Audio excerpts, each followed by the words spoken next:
It's a great pleasure welcoming you back to Ukrainian for the second time in a month, Francis Farrell. It's good to be here. Welcome to Kyiv. I think, 2 weeks ago, 3 weeks ago or so it was that we last spoke in a very different place. So good to have you here. Yeah, it's nice to visit you as well, not only you coming to our studio in Oslo. And as you can see, I'm here with my colleague Thomas Blundal. Hello, Thomas. Hello. It's very nice. Now, yesterday we got to see the Kyiv Independent offices, which was very impressive. Like, it was nice on those offices. Now we're lucky enough to get welcomed into your home. So thank you.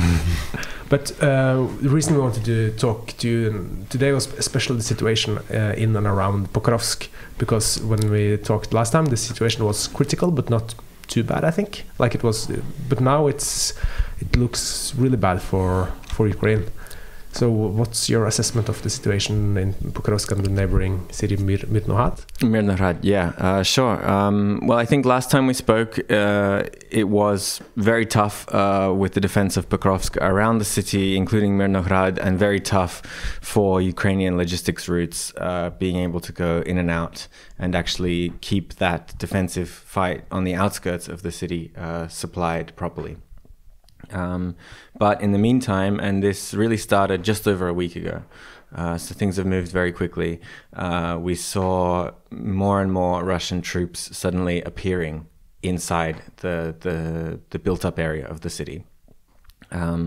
We know that they like to use infiltration tactics. We know that they've been getting better at it. We've seen successful examples of this in Dobropilya, in Kupiansk, all across the front line. That's like their standard tactic at this point. But the question is actually massing those infiltrating soldiers and what final result it is, because it's one thing to get maybe a few people, like half a dozen people behind Ukrainian lines, moving forward, digging in, creating some chaos. But it's when they can scale that up that things become really problematic for the defense. So back in July, late July, early August, there was a similar infiltration operation in the southern neighborhood of Pokrovsk, again, like targeting one of the weaker brigades, defending that area, breaking into the southern neighborhoods of the city. But very quickly, Ukraine responded with some special forces, with some assault forces, and were able to clear that. It was like a few dozen people. It's very difficult to do so in an urban setting, because we're talking about 9-story buildings, plenty of options to hide, to take cover, to mingle in with the civilian population, which is something that they're doing in Kupiansk. And so even clearing a few dozen Russian soldiers is a big challenge, but Ukraine managed back then. Now, this has happened again. It has happened at a higher scale, at a larger scale. We're talking hundreds instead of dozens. And it's clear that the Ukrainian defense has not managed to stay coherent in this environment. They initially, I think it was about just over a week ago that we saw that news about the civilians who were shot dead near the railway station, and people were sharing that and talking about this war crime against civilians. But for those who are following the battle, it was a very clear sign that something is going really wrong, that these Russian soldiers are making it so far.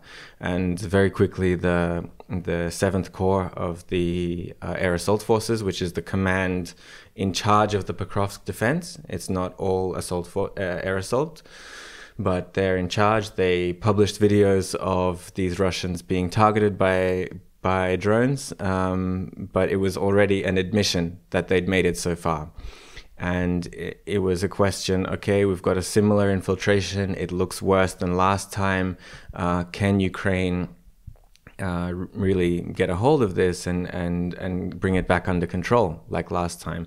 But here it seems that they haven't been able to. It's been too much of a challenge, because now you need to not only find all the Russians throughout this huge city and clear them, but you also need to kind of basically restore the coherence of your defensive lines, because that's what means that they can keep coming in and streaming in.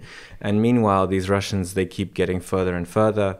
within the city. I think they've been spotted basically in all parts of the city at this point. And that means, of course, that the Ukrainian drone teams, the mortar teams that would be working inside the city, whose job it would be to defend the outskirts of the city, they now can't do their work because they've got Russians running around, ambushing them. And of course, all of this is happening in the context of the logistical situation, getting in and out of that area, just becoming more and more difficult.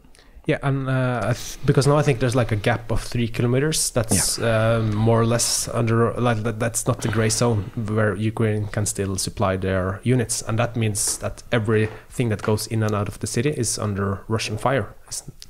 Yeah, well, everything that was going in and out was in range of Russian drones for a long time already, and it's really a testament to the way that Ukrainian soldiers on the ground are able to stay in the fight, and we're talking about smart logistics, drone-based logistics, but also the human endurance of guys staying out on positions inside that pocket for weeks and sometimes months at a time. But this time it does seem like too much. This 3 kilometer gap, of course, this is what we see on the deep state map, and there's a whole other conversation to be had about how that map is drawn.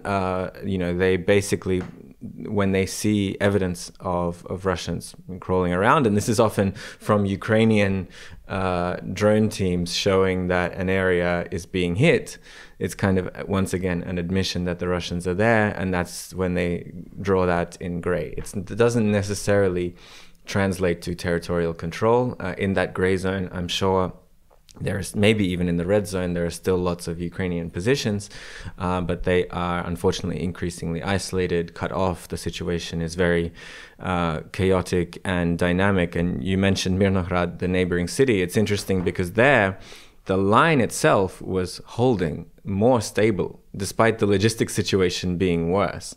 But those brigades, including I think the 38th Marine Brigade, the 25th Airborne Brigade, they had basically gotten used to fighting in these incredibly tough conditions. They were still holding part of their line, but now, unfortunately, there is a real risk of them being surrounded from the back. Yeah, and there's been some criticism, for example, from Sergei Sternenko, that it's like a kind of a repetition of both Bakhmut and Avdiivka, with the Ukrainian forces being cut off and having to withdraw with huge losses, both in manpower and equipment. Why is it happening over and over again? Like, is there is the general staff hesitating to pull back in time, or like what's your thoughts about that? I mean, we're seeing similar themes come up in all of these battles, right? It's almost like the shape of the line on the map, of the Russians coming from the southeast and kind of semi-surrounding a city, and then this semi-surrounded fortress holding for a very long time, and then finally the last moments of this crisis where it looks like they're cutting it off, and everyone starts asking the question, well, where's the order to withdraw? And it never comes, or it only comes until the last minute, and then inevitably we hear stories of this chaotic withdrawal of extra unnecessary casualties being basically taken during this withdrawal, and it does seem like a replay. Unfortunately, and this is the really tragic thing, the logical kind of patterns, especially in the command culture that leads to this happening, it's a similar thing to what we saw in Bakhmut, to what we saw in Avdiivka, which was of course right after the appointment of General Syrskyi to the top job. I'm not saying it was a problem that didn't exist before, because there was Bakhmut, and there are political questions here. There's the choice of the input of the president and the office of the president. But in general, we see this pattern, and it is associated very clearly with this breed of Ukrainian general, Soviet kind of raised.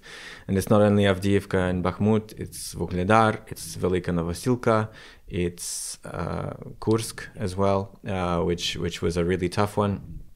But I don't want to be alarmist, but unfortunately, Pokrovsk might turn out to be the worst in many ways. I don't have the numbers, and I won't have the numbers, but unfortunately the kind of semi-encirclement that we see on the map, even if it looks like a similar shape to Bakhmut or Avdiivka, in reality it's a lot more deadly, because it's just becomes it's this gauntlet of drones that you have to get through to have any chance of escaping. And I was texting with a commander who's not inside Myrnohrad, but his battalion is inside Myrnohrad, and he was saying that it's not even the physical encirclement of some Russians closing that 3 millimeter gap or a 3 kilometer gap that's the problem. It's the drone encirclement.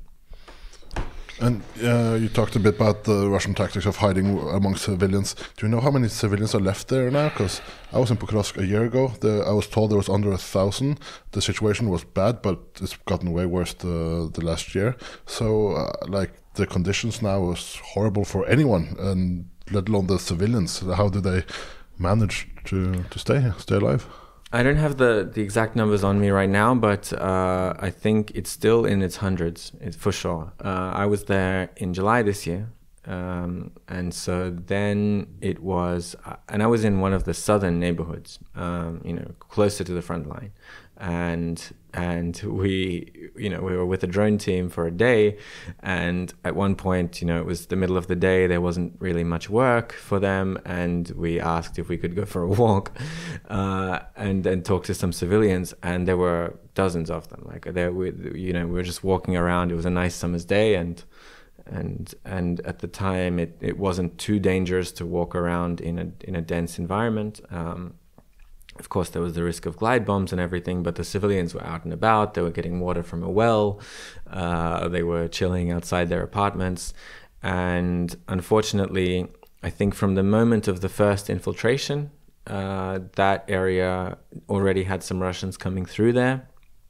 And since then, maybe the last few police evacuation teams went in and out a few times over summer, but then, eventually all of that stops, and it becomes a case of basically living in your basement, surviving on water from the wells, fuel from whatever you can burn, and food from whatever you have stocked up from years of being on a front line, in a frontline city, and hoarding humanitarian aid. That's what it is, and I'm sure right now, once we've seen this, of course, the destruction gets a lot more fierce. The closer the Russians get, but on the ground, for them, it just becomes an equation of we sit down here until the front passes over. Then maybe we come out, and then at that point it becomes this information gray zone, and we don't really hear much from them afterwards. The civilians you met, what did they tell you? Why were they still there? Because they had plenty of chances to evacuate. Yeah, I mean, it's always a complex question, and it's a question that I think journalists who work in the front line areas, it becomes like a broken record that you just hear over and over again, the same reasons. It's fundamentally about just a personal emotional connection to one's home, not wanting to leave that. On top of that, you have factors, maybe the biggest factor is more or less failure of the state to improve conditions for IDPs in the country. The payments they get are still miserable. They get put into this really, I think, quite dehumanizing kind of dormitory, temporary accommodations. IDPs, that's... Yeah, internally displaced people, yeah. So that's all of these people that are evacuated. I mean, people focus on the question of why don't you leave, but not so much on the question of what happens afterwards. so those are the two main things. Of course, then you can add other topics like perhaps some pro-Russian sympathies, or perhaps very often, if we're talking about young people, and we did meet a guy in Pokrovsk who seemed like he was 30. You know, he seemed like he had a lot of life ahead of him, but he had sick parents who, well, it's not sick, but old, sometimes maybe not really mobile parents who just absolutely refuse to go anywhere. And so they have to stay with them as caregivers.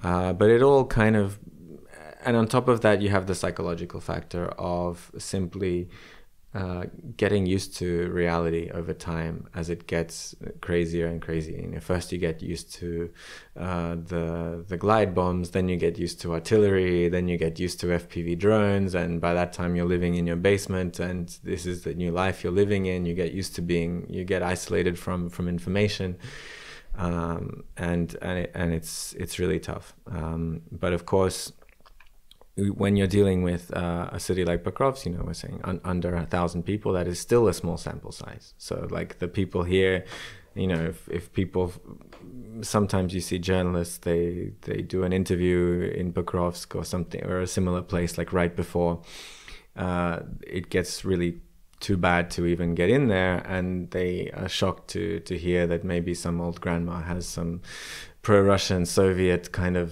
worldview.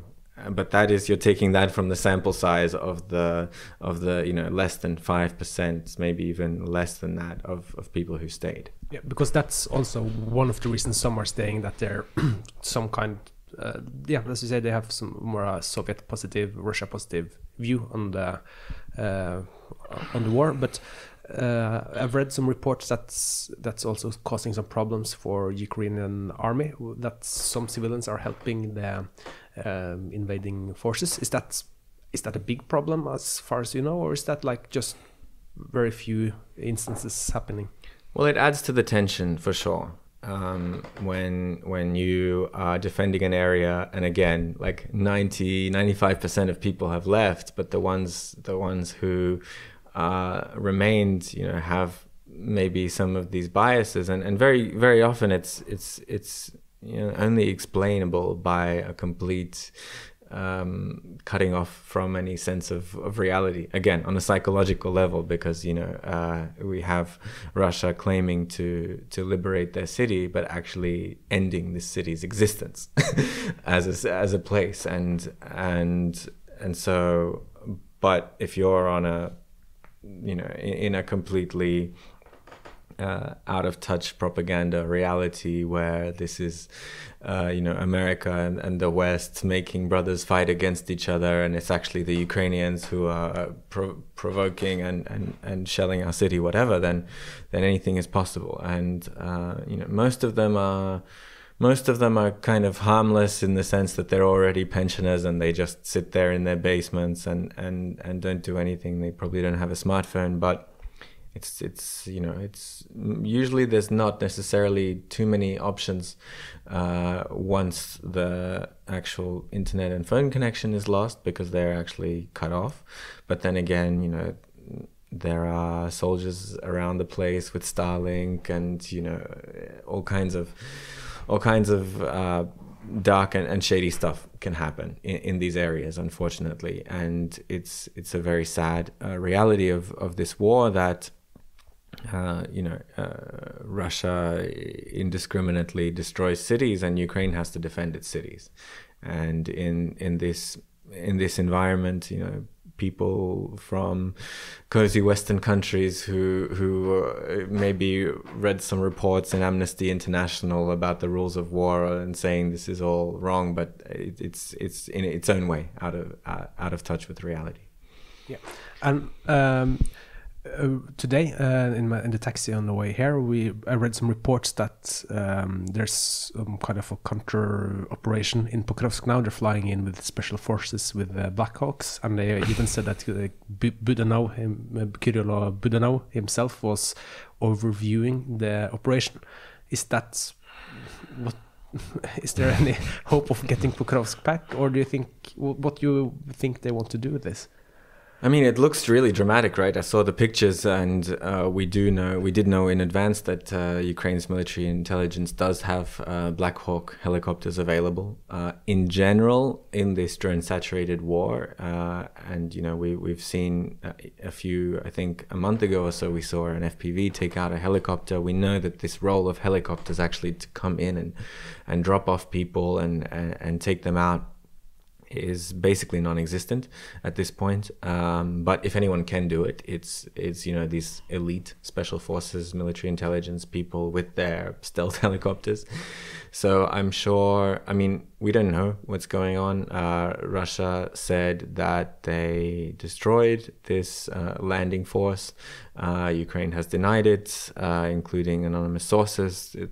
This Hollywood operation is probably ongoing as we speak, but I will say that it's given just the scale of what a few helicopters can bring in and out, it is not, I don't understand how it could be possible to actually clear the city through that. But once again, clearing such a huge city in this environment from so many Russians is pretty much impossible at this point. And even then, you not only have to clear it, but you have to cut off the inflow of Russian soldiers flowing into the city. So what my initial educated guess would be, well, assuming that this was a well-planned and kind of justified operation in the first place, that it would be connected with securing very important logistical routes, maybe one that's going in and out, hopefully helping to provide conditions for a timely withdrawal that will save lots of lives, but it's too early to say. Yeah. And I read this today, it might have happened yesterday, but the Pentagon approved, or that they had enough Tomahawk missiles that Trump could give away potentially if agreed upon. We read a lot about these Tomahawk missiles. In a situation like Pokrovsk on the front line, would these long-range missiles, say Ukraine get them next month, help with those kind of situations? Would they be able to take away the Russian resupplying soldiers and stuff like that? Or is that not really helping in the situation like such on the front lines with Russian being behind the enemy lines sometimes? Yeah, I mean, with its huge range, it's a strategic fire asset. So it's something that is designed for creating bigger changes in the war, but not something that's designed at basically changing the immediate, like, tactical or operational situation on the front line, where it's mostly at this point, again, very close. When we're looking at the city of Pokrovsk and these pincers coming around, this is a war mostly of infantry and drones, and then obviously behind that, at the range of longer range drones and HIMARS, you have all kinds of targets that can be hit. But the Tomahawk conversation is more about, of course, there are lots of hard targets that Ukraine, would probably really love to hit. Airfields, of course, energy infrastructure, oil refineries. And so there it's about this larger strategic picture of, what pain can Ukraine do to the Russian state to make them, deep inside their country, to make them feel like if this continues, we'd rather not continue our war on the ground in places like Pokrovsk. It's this strategic, political, economic kind of playing field, more than the tactical. It's important not to get, I think, carried away with Tomahawks, because they are primarily a sea-launched missile, and as far as I know, I think our friend Fabian might know a lot more about this, but there are very few land-based launches. They're quite vulnerable themselves, and if they were approved, the delivery and everything would take time. So what Tomahawks are really interesting for me, the place where they're really interesting is showing political intent from the Trump administration.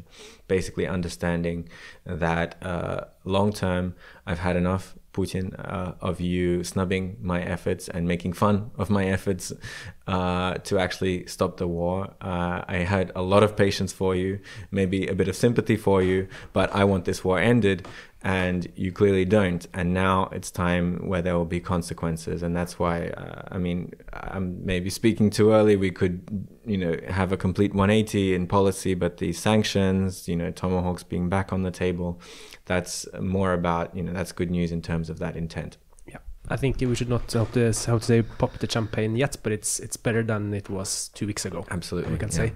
And also regarding like those wonder weapons, if there's nothing, I guess we can say that there's no more wonder weapons now, but we saw the same when Ukraine got both the Leopard tanks, the F-16s. Like they've been a good supplement to the Ukrainian defense, but they have not changed the way of the war. Like they haven't changed Russia's initiative. Like it's good weapons for Ukraine, but it doesn't really change the dynamic on the battlefield completely.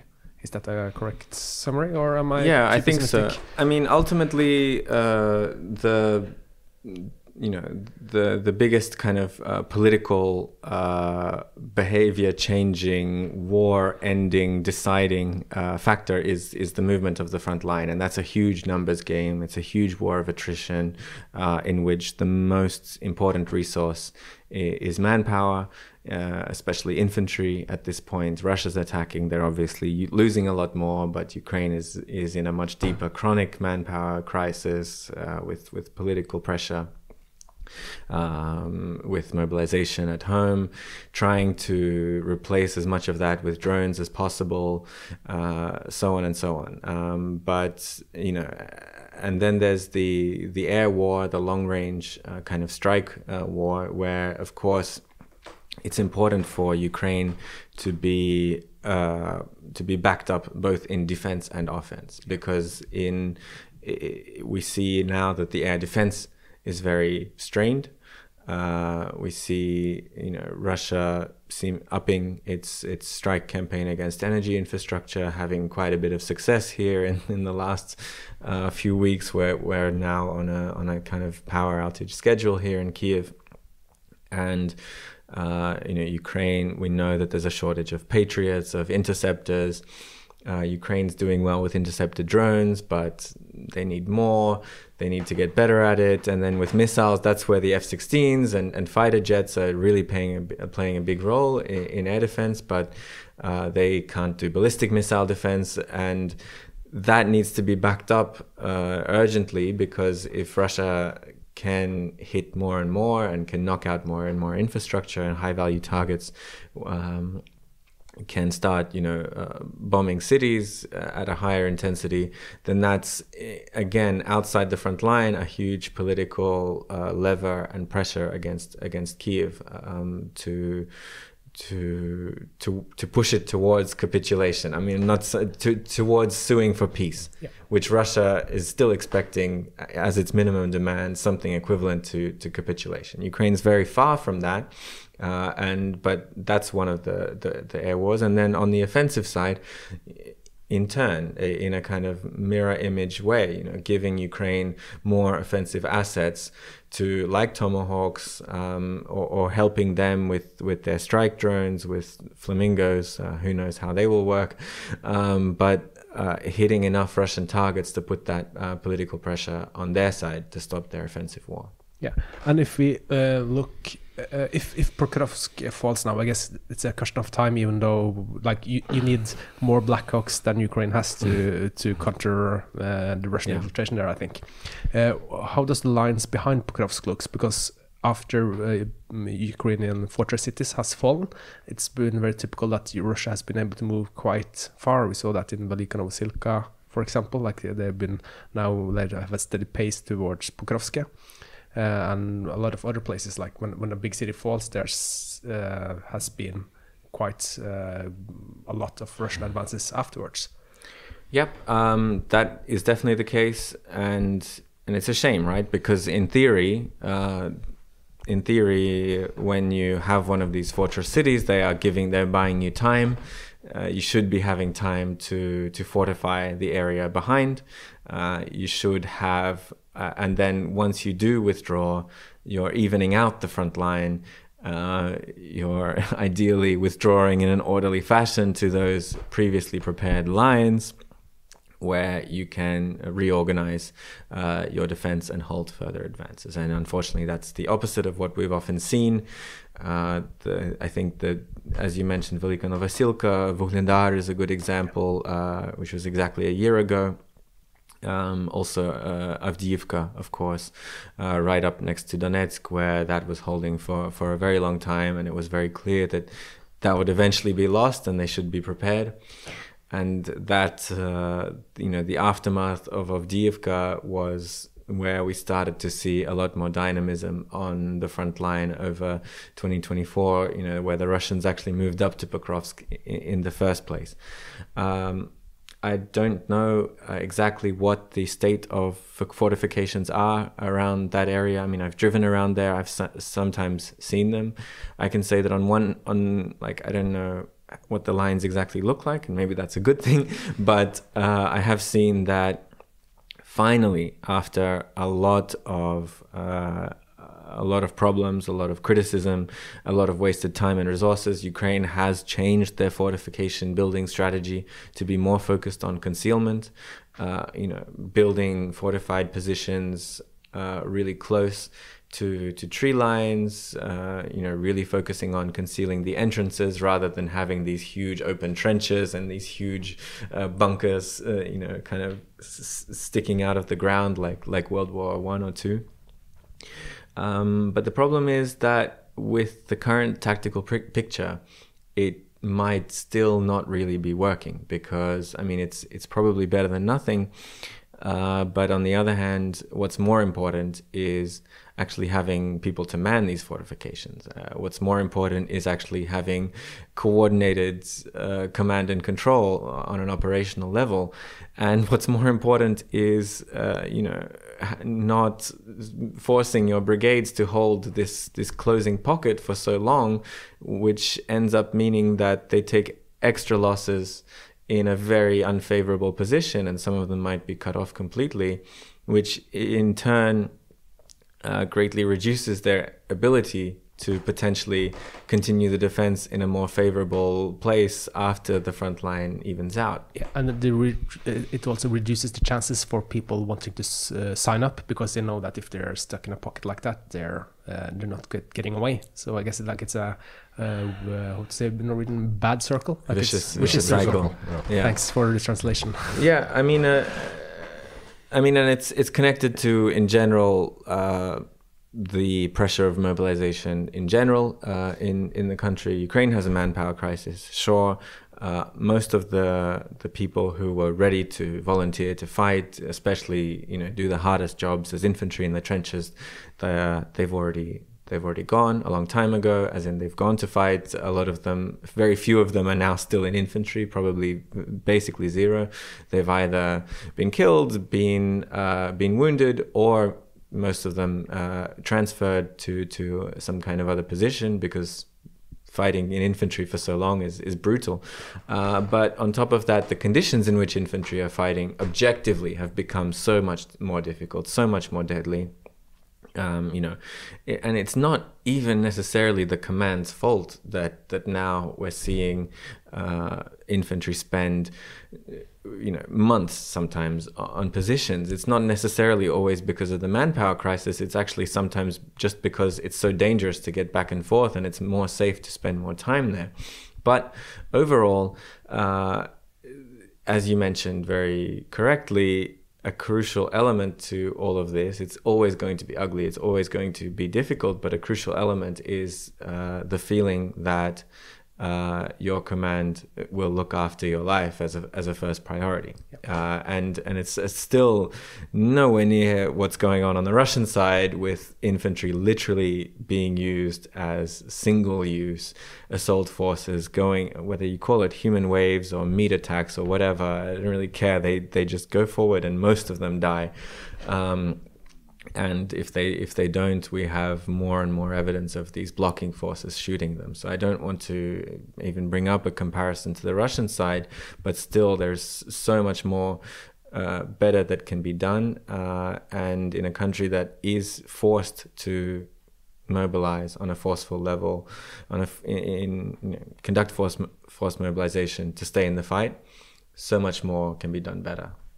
Do you see any proofs of any signs that the Ukrainian military leadership and political leadership understands this and tries to do something with it? Or is it like, because this is a well-known criticism both in Ukraine and abroad, but we've been talking about this for us as long as I can remember. Unfortunately, it doesn't seem like it. I think at this point, everything's just too stuck in its ways. Politically, there is a feeling of just trying to avoid topics of mobilization in general, understanding that it's always going to be the biggest source of internal pressure and criticism, but just kind of letting it happen, and avoiding talking about it, instead preferring to talk about small victories on the front line and this village being liberated and so on. I mean, when it comes to the Ukrainian command, I mean, we've talked about it so much, right? About all of these problems just leading to excess losses, and as you mentioned, leading to the perception of service as it is at the moment. That's not the case in all brigades, but here again there was a huge missed opportunity over 2025 with the reform into a core system. I mean, it should have been done a long time ago, but the idea being that we can improve command and control, and we can also improve the effectiveness with which we're fighting in general, which part of which is protecting your own people, by organizing brigades into these core command structures. In the end, it was always going to be a challenge to bring those core together, because the front line is already so overstretched, and it doesn't make sense for brigades to always be together, but they are together on paper, but they're spread out in reality. In reality, unfortunately, only a few of those core really ended up working as core. Ultimately, most of the time they were still micromanaged by the general staff. And the other thing we see now is the formation of the assault forces, which is extremely controversial, unfortunately, because it's this new kind of branch of the military designed to attack when Ukraine is fighting a strategic defensive fight. And on one hand, in an environment where the infantry lines are so thin and Russians are using these infiltration tactics and finding these breakthroughs, maybe there is logic to having a specialized assault force which comes in and fights fires in the most critical cases. But unfortunately now we're seeing this assault force being kind of funneled a huge amount of Ukraine's overall mobilization input of mobilized soldiers, where other brigades are begging for infantry and running out completely. And we see them being used in operations which are sometimes clearly, not really priority. They take a village back, put up the flag. Zelensky announces that it's been taken, but they never talk about how many people were lost in that operation, because attacking is always, especially now, so much more costly. And then that village ends up being taken again in a few weeks anyway. So it all goes back to the top leadership, unfortunately. I really wish they could do better and kind of acknowledge some of these problems. And I'm not sure what will need to happen for that to change. It's ultimately personal, political It's about this Soviet psychology, and not something I think will escape for a while. Yeah, but I guess that's why it's also important to talk about it. Yeah, for sure. And speaking of protecting the people, you were into it a little bit earlier about Russia attacking the energy sector and the power supply. As we came into here, you weren't sure if you had a blackout in your district right now. It is November 1st now. Winter is literally coming, like the old Game of Thrones is saying. How prepared do you think Ukraine is for this winter? We're hearing some reports that it's going to be one of the worst since 2022. Yep. Yeah, I mean, I think in terms of electricity itself, I think there's been enough, enough waves of blackouts and attacks that ordinary Ukrainian civilians are kind of resilient to that and prepared. The power stations, the generators, and that includes workplaces all getting their generators. I think I can't speak for the overall economic effects on the country. It looks like this year the bigger problem will be heating in cities. Ukraine has this Soviet central heating style systems where you have special heating stations, basically heating large neighborhoods, including this house, for example. The heating hasn't been turned on yet, and I hear that yes, it could be a while before it will be. It might not really come on at all. It might be cold. I'm from Sydney, so I'm used to being in a in a city without any central heating and with poor winter insulation. So I'm used to putting the jacket on and in the apartment sometimes, and blankets, hot water bottles. But I think a Kyiv winter will be a different level of challenge. Yeah, that sounds tough because it gets really biting cold in Kyiv. But if actually, I just checking my heater now, and it is warm, so that's a good sign. I was saying the heating hasn't been turned on, but then I looked at you in your t-shirt and I was like, is he just Norwegian or is it actually I think a mix. But it is warm now, so that's a good sign. We'll see how it goes. Winter is coming, but we're ready. It's nice and warm to touch it, actually. But if we could quickly just talk about Kupiansk as well, because sure. When we last talked to you a couple of weeks ago, there was street fighting there as well. But it seems like the situation there is not as bad as Pokrovsk, or am I too optimistic? Yeah, so I published a field report from Kupiansk, which actually took a while to produce. It was from the trip before I came to Norway. But since then, the situation hasn't changed too much. And comparing Kupiansk to Pokrovsk is a good example, actually, of the difference in what's going on, because in Kupiansk we did see a fairly large-scale infiltration into the city.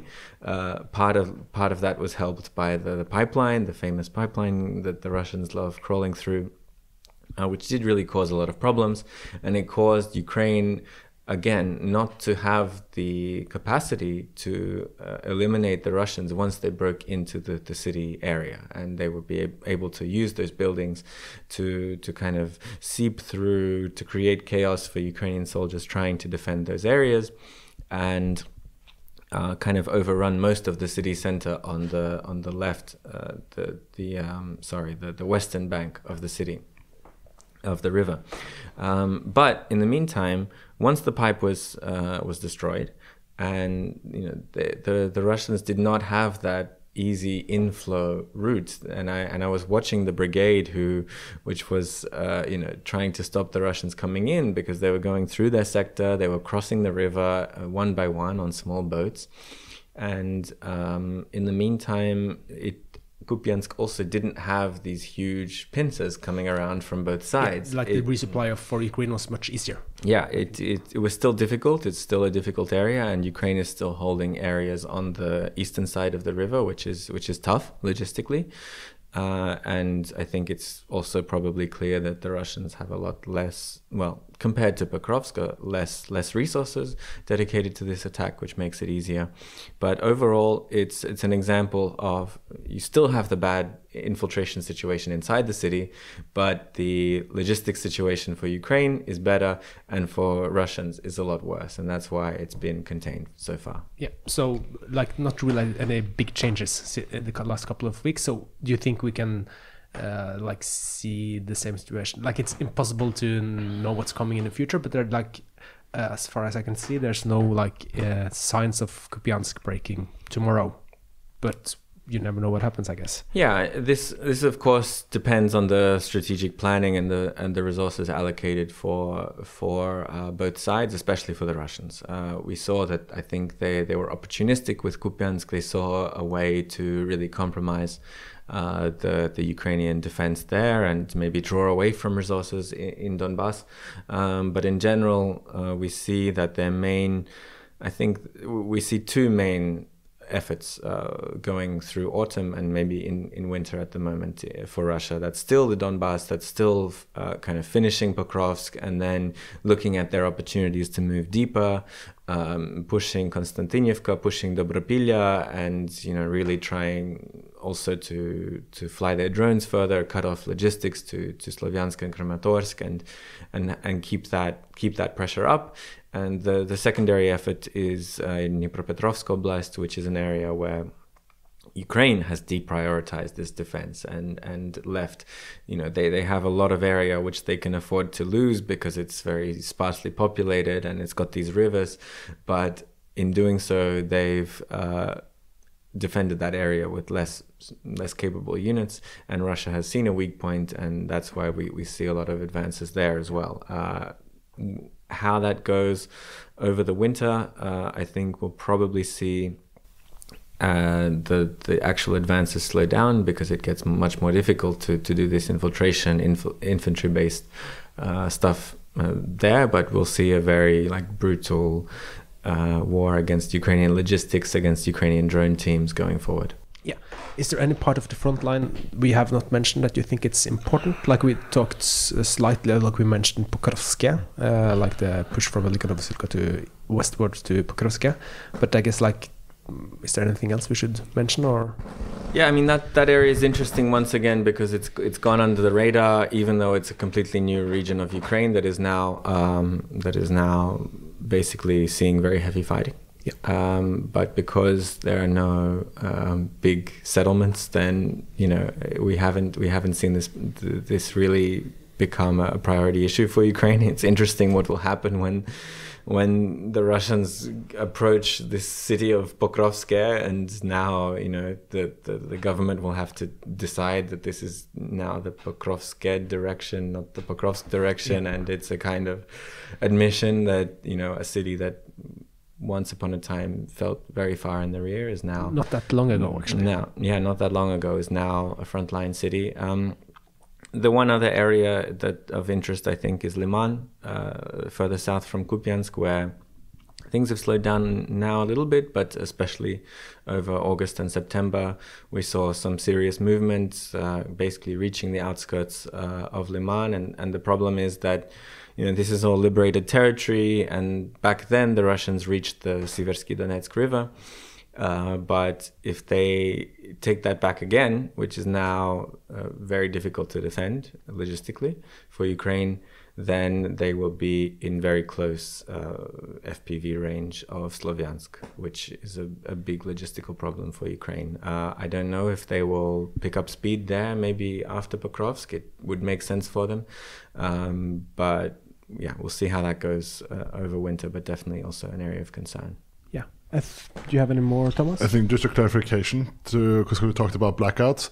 If for those of you watching on YouTube, it might have gotten darker at some point of the podcast.